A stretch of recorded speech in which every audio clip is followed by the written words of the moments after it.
Hi friends, ಸೊಪ್ಪಿನ ಸಾರು ಮಾಡೋದು ತೋರಿಸ್ತಾ ಇದ್ದೀನಿ. ಸೊಪ್ಪಿನ ಸಾರು ಹೇಗೆ ಮಾಡೋದು ಅಂತ ತೋರಿಸ್ತಿದ್ದೀನಿ. ಈ ಸೊಪ್ಪಿನ ಸಾರಿಗೆ ಸ್ವಲ್ಪ ನಾನು ಸಬ್ಸಿಗೆ ಸೊಪ್ಪು ತೊಗೊಂಡಿದ್ದೀನಿ, ಮತ್ತು ಹರವೆ ಸೊಪ್ಪು ತೊಗೊಂಡಿದ್ದೀನಿ, ಒಂದು ಸ್ವಲ್ಪ ಮೆಂತ್ಯ ಸೊಪ್ಪು ತೊಗೊಂಡಿದ್ದೀನಿ. ಇದಕ್ಕೆ ನಮ್ಮ ಬೆಂಗಳೂರು ಕಡೆ ಎಲ್ಲ ಮಸ್ಸೊಪ್ಪು ಅಂತ ಹೇಳಿ ಕರೀತಾರೆ. ನಮ್ಮ ಹಾವೇರಿ ಕಡೆ, ಅಂಕೋಲ ಕಡೆ ಯಾರೂ ಈ ಥರ ಸಾರು ಮಾಡಿರಲ್ಲ. ಅವರಿಗೋಸ್ಕರ ಈ ಸಾರನ್ನ ಮಾಡೋದು ತೋರಿಸ್ತೀನಿ ಹೇಗೆ ಮಾಡ್ತಾರೆ ಅಂತ. ಈ ಸೊಪ್ಪನ್ನ ನೀಟಾಗಿ ಕ್ಲೀನ್ ಮಾಡಿ ಇಟ್ಕೊಂಡಿದ್ದೀನಿ. ಇದನ್ನ ತೊಳೆದ್ಬಿಟ್ಟು ಕುಕ್ಕರಲ್ಲಿ ಬೇಕಿಟ್ಕೋಬೇಕು. ಹೇಗೆ ಅಂತ ತೋರಿಸ್ತೀನಿ ಬನ್ನಿ. ಒಂದು ಕುಕ್ಕರ್ ತೊಗೊಂಡಿದ್ದೀನಿ. ಈ ಕುಕ್ಕರ್ಗೆ ತೊಳೆದಿಟ್ಕೊಂಡಿರೋಂಥ ತೊಗರಿಬೇಳೆ ತೊಗೊಂಡಿದ್ದೀನಿ.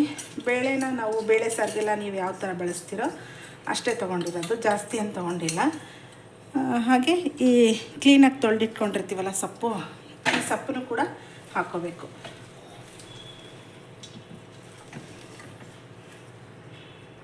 ಮತ್ತು ಇದಕ್ಕೆ ನಾನು ಖಾರಕ್ಕೆ ಒಂದು 4ರಿಂದ 5 ಹಸಿಮೆಣಸಿನ್ಕಾಯಿ ತೊಗೋತಾ ಇದ್ದೀನಿ, ಮತ್ತು ಒಂದು ಈರುಳ್ಳಿ ಹಾಕೋತಾ ಇದ್ದೀನಿ. ಹಾಗೆ 2 ಟೊಮೆಟೊ ಕೂಡ ತೊಗೋತಾ ಇದ್ದೀನಿ. ಇವೆಲ್ಲ ದೊಡ್ಡ ಸೈಜಲ್ಲೇ ಕಟ್ ಮಾಡ್ಕೊಳ್ಳಿ, ಏಕೆಂದರೆ ಆಮೇಲೆ ಈ ಸೊಪ್ಪನ್ನ ಮಿಕ್ಸಿ ಮಾಡೋದಿರುತ್ತೆ. ಹೀಗಾಗಿ ಈ ಸೈಜಲ್ಲೇ, ದೊಡ್ಡ ಸೈಜಲ್ಲೇ ತೊಗೊಳ್ಳಿ. ಆಮೇಲೆ ಒಂದು ಎಸಳು ಫುಲ್ಲು ಬೆಳ್ಳುಳ್ಳಿ ಒಂದು ಗಡ್ಡೆ ಬೆಳ್ಳುಳ್ಳಿ ತೊಗೋತಾ ಇದ್ದೀನಿ. ಹೀಗೆ 1 ಲೋಟ ನೀರು ಹಾಕ್ಕೊಂಡು ಇದನ್ನು ಕುಕ್ಕರಲ್ಲೇ ಕೂಗಿಸ್ಕೋಬೇಕು. ಈ ಸೊಪ್ಪನ್ನ ಕಟ್ ಮಾಡಿ ಬೇಕಾದ್ರೆ ಹಾಕ್ಕೋಬೋದು. ಆಮೇಲೆ ಮಿಕ್ಸಿ ಮಾಡೋದ್ರಿಂದ ನಾನು ಹಾಗೆ ಹಾಕ್ಕೊಂಡಿದ್ದೀನಿ. ಇದು 2 ವಿಷಿಲಷ್ಟು ಕೂಗಿಸ್ಕೋಬೇಕು. ಉಪ್ಪೆಲ್ಲ ಏನು ಹಾಕ್ಕೋತಾ ಇಲ್ಲ. ಇದು 2 ವಿಷಲ್ವರೆಗೂ ಆದಮೇಲೆ ನೆಕ್ಸ್ಟ್ ಸೊಪ್ಪೆಲ್ಲ ತೆಗೆದು ಆಮೇಲೆ ಅದನ್ನು ಮಿಕ್ಸಿ ಮಾಡಿ ಒಗ್ಗರಣೆ ಹಾಕ್ಕೊಳ್ಳೋದು. ಇದಕ್ಕೆ ಮಸೊಪ್ಪು ಅಂಥೇಳಿ ಕರೀತಾರೆ ಬೆಂಗಳೂರು ಕಡೆ ಎಲ್ಲ. ತುಂಬ ಫೇಮಸ್ ಊಟ ಇದು ಮಧ್ಯಾಹ್ನಕ್ಕೆ.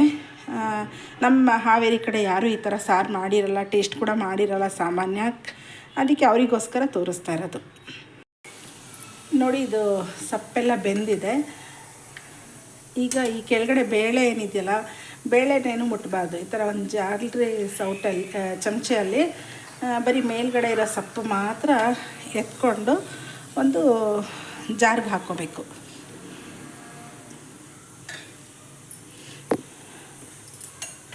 ಬರೀ ಸೊಪ್ಪು ಮಾತ್ರ, ಬೇಳೆ ಏನೋ ಮುಟ್ಟಕ್ಕೆ ಹೋಗಬೇಡಿ. ಬೇಳೆ ಏನೋ ಜಾಸ್ತಿ ಅಕಸ್ಮಾತ್ ಬಂದರೆ ಪರವಾಗಿಲ್ಲ, ಪೂರ್ತಿ ಕೆಳಗಡೆಯಿಂದನೂ ಬೇಳೆ ಥರ ಎತ್ಕೊಳ್ಳೋಕೆ ಹೋಗಬೇಡಿ. ಬರೀ ಮೇಲ್ಗಡೆ ಸೊಪ್ಪೇನು ಹಾಕಿದ್ವಲ್ಲ, ಸೊಪ್ಪನ್ನು ಮಾತ್ರ ಈ ಥರ ಎತ್ಕೊಂಡು ಒಂದು ಜಾರ್ಗೆ, ಮಿಕ್ಸರ್ ಜಾರ್ಗೆ ಹಾಕ್ಕೊಳ್ಳಿ. ನೋಡಿ, ಈ ಥರ ಬೇಳೆ ಇದು ಹಾಗೆ ಇದರಲ್ಲೇ ಇರಲಿ. ಬೇಳೆ ಎಲ್ಲ ತೊಗೊಳಕ್ಕೆ ಹೋಗಬೇಡಿ. ಬೇಳೆ ಎಲ್ಲ ತೊಗೊಂಡ್ರೆ ಫುಲ್ಲು ಮಿಕ್ಸಿ ಮಾಡ್ತೀವಲ್ಲ, ಬೇಳೆ ಎಲ್ಲ ಏನೂ ಸಿಗೋಲ್ಲ. ಊಟ ಮಾಡುವಾಗ ಹೀಗೆ ಬೇಳೆ ಒಂದೊಂದು ಸಿಕ್ಕರೆ ಟೇಸ್ಟ್ ಆಗಿರುತ್ತೆ ಸಾರು ಜೊತೆಗೆ. ಈಗ ನಾನೇನು ತೊಗೊಂಡಿದ್ದೀನಲ್ಲ, ಇಲ್ಲಿ ಸೊಪ್ಪು ಮತ್ತು ಟೊಮೊಟೊ, ಈರುಳ್ಳಿ, ಹಸಿಮೆಣಸಿನ್ಕಾಯಿ, ಮತ್ತು ಸ್ವಲ್ಪ 1-2 ಬೆಳ್ಳುಳ್ಳಿ ಹಾಕ್ಕೊಂಡಿದ್ದೀನಲ್ಲ, ಇದೆಲ್ಲ ಒಂದು ಸುತ್ತು ಮಿಕ್ಸಿ ಮಾಡಬೇಕು. ಫುಲ್ಲು ನುಣ್ಣಗೆ ಮಾಡಬೇಡಿ, ಒಂದೇ ಒಂದು ಸುತ್ತು ಹಾಕಬೇಕಷ್ಟೆ. ನೋಡಿ, ಈ ಥರ ಒಂದೇ ಒಂದು ಸುತ್ತು ಮಿಕ್ಸಿ ಮಾಡ್ಕೊಂಡಿದ್ದೀನಿ. ಫುಲ್ ನೀರು ನುಣ್ಣಗೇನು ಮಾಡ್ಕೋಬೇಡಿ, ಒಂದೇ ಒಂದು ಸುತ್ತು ಹಾಕ್ಕೊಳ್ಳಿ. ಈ ಏನು ಮಿಕ್ಸಿ ಮಾಡ್ಕೊಂಡಿರ್ತೀವಲ್ಲ ಸೊಪ್ಪನ್ನ, ಈ ಬೇಳೆ ಕಟ್ಟಿಗೆ ಸೇರಿಸ್ಕೋಬೇಕು.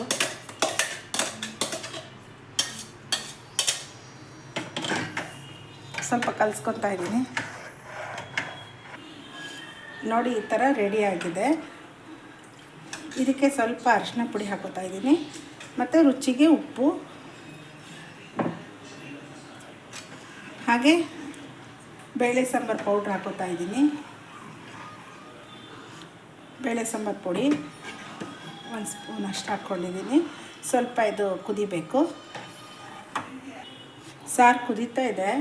ಇದಕ್ಕೆ ಸ್ವಲ್ಪ ಒಗ್ಗರಣೆ ಹಾಕೊಂಡ್ಬಿಡೋಣ. ಒಗ್ಗರಣೆಗೆ ನಾನು ಇಲ್ಲಿ ಸಣ್ಣ ಬಾಣಲಿಗೆ ಒಂದು ಸ್ವಲ್ಪ ಎಣ್ಣೆ ಹಾಕಿಟ್ಕೊಂಡಿದ್ದೀನಿ. ಈ ಎಣ್ಣೆ ಕಾದ್ಮೇಲೆ ಸಾಸಿವೆ ಮತ್ತು ಕರಿಬೇವಿನ ಸೊಪ್ಪು, ಮೆಣಸಿನ್ಕಾಯಿ ಹಾಕ್ಕೋಬೇಕು.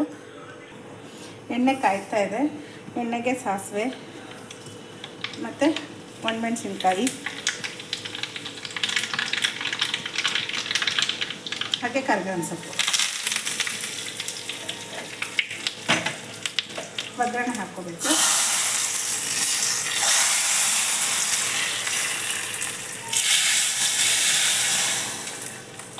ಈ ಥರ ಒಗ್ಗರಣೆ ಹಾಕಿದ್ರೇ ಅದು ಒಂಥರ ಟೇಸ್ಟ್ ಬರುತ್ತೆ ಅಂತ ನನಗನ್ಸುತ್ತೆ. ಮತ್ತು ಇದಕ್ಕೆ ಸ್ವಲ್ಪ ತೆಂಗಿನಕಾಯಿ ತುರಿ ಹಾಕ್ಕೊತಾ ಇದ್ದೀನಿ. ಈ ಮುದ್ದೆಗೆಲ್ಲ ತುಂಬ ಚೆನ್ನಾಗಿರುತ್ತೆ ಈ ಸಾರು. ನಮ್ಮೂರ ಕಡೆಯವರು ಒಂದು ಸತಿ ಟ್ರೈ ಮಾಡಿ ಈ ಸಾರನ್ನ. ಬೇಳೆ ಅನ್ನಕ್ಕೆ ಮತ್ತು ಈ ಸಾರು ಹಾಕ್ಕೊಟ್ಟು ತುಪ್ಪ ಹಾಕ್ಕೊಂಡು ಬಿದ್ದಾದಂತೂ ತುಂಬ ಚೆನ್ನಾಗಿರುತ್ತೆ. ಸಾರು ಆಲ್ಮೋಸ್ಟ್ ರೆಡಿ ಆಗಿದೆ. ಈ ಮಸೊಪ್ಪು ಸಾರಿಗೆ ಮುದ್ದೆ ಇದ್ರೇ ಚೆನ್ನಾಗಿರುತ್ತೆ, ಹಾಗಾಗಿ ಮುದ್ದೆ ಕೂಡ ಮಾಡ್ಕೊತಾ ಇದ್ದೀನಿ. ಮುದ್ದೆಗೂ ಇಲ್ಲಿ ಬಿಸಿ ನೀರು ಕಾಯಕ್ಕೆ ಇಟ್ಕೊಂಡಿದ್ದೀನಿ. ನೀರು ಕುದೀತಾ ಇದೆ, ಸ್ವಲ್ಪ ಹಿಟ್ಟು ಹಾಕ್ತಾ ಇದ್ದೀನಿ.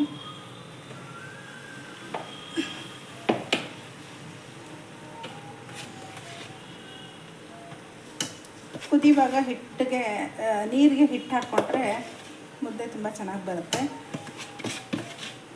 ಮುದ್ದೆ ಮಾಡೋದು ತುಂಬ ಈಸಿ, ಅದೇನು ಕಷ್ಟದ ಕೆಲಸ ಏನಿಲ್ಲ. 2 ನಿಮಿಷಕ್ಕೆ ಮುದ್ದೆ ರೆಡಿ ಆಗುತ್ತೆ.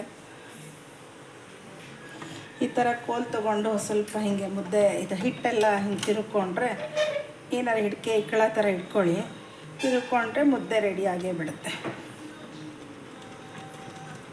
ಸ್ವಲ್ಪ ಕಡಿಮೆ ಉರಿಲಿ ಇಟ್ಕೊಳ್ಳಿ, ನೋಡಿ ಗಟ್ಟಿ ಆಗೇ ಬಿಡುತ್ತೆ. ಹೀಗೆ ತಿರುಗಿಸ್ಕೊಂಡ್ರೆ ಈ ಹಿಟ್ಟೆಲ್ಲ ಮುದ್ದೆ ರೆಡಿ.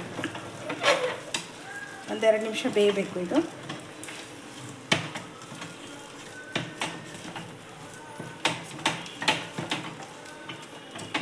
ಬೇಕು ಅಂದರೆ ಒಂದು ಅರ್ಧ ಸ್ಪೂನ್ ತುಪ್ಪ ಹಾಕ್ಕೊಳ್ಳಿ. ನಾವು ಡೈಲಿ ಮಾಡ್ತಾನೆ ಇರ್ತೀವಲ್ಲ, ಹೀಗಾಗಿ ತುಪ್ಪ ಎಲ್ಲ ಏನು ಹಾಕ್ಕೊಳಕ್ಕೆ ಹೋಗಲ್ಲ. ಅಪರೂಪಕ್ಕೆ ಮಟನ್ ಸಾರು ಅದು ಇದು ತಿನ್ನುವಾಗ ಮಾತ್ರ. ನೋಡಿ ಮುದ್ದೆ ಕೂಡ ರೆಡಿ ಆಯಿತು. ಹಿಂಗೆ ಪಾತ್ರೆಗೆ ಎಲ್ಲೂ ಹತ್ಕೊಳ್ಳೋದಿಲ್ಲ, ಆರಾಮಾಗಿ ಬರುತ್ತೆ. ಮುದ್ದೆ ಕಟ್ಟೋದಷ್ಟೇ. ಈಗ ಮುದ್ದೆ ಜೊತೆ ಮಸೊಪ್ಪಿನ ಸಾರು ಒಂದ್ಸತಿ ಈ ಥರ ಟ್ರೈ ಮಾಡಿ ನೋಡಿ, ಹೇಗಿರುತ್ತೆ ನನ್ನ ಕಮೆಂಟಲ್ಲಿ ತಿಳಿಸಿ. ಇನ್ನೂ ಯಾರು ಸಬ್ಸ್ಕ್ರೈಬ್ ಮಾಡದೆ ನೋಡ್ತಿದ್ದೀರಾ, ಪ್ಲೀಸ್ ಸಬ್ಸ್ಕ್ರೈಬ್ ಮಾಡ್ಕೊಂಡು ನೋಡಿ. Thank you.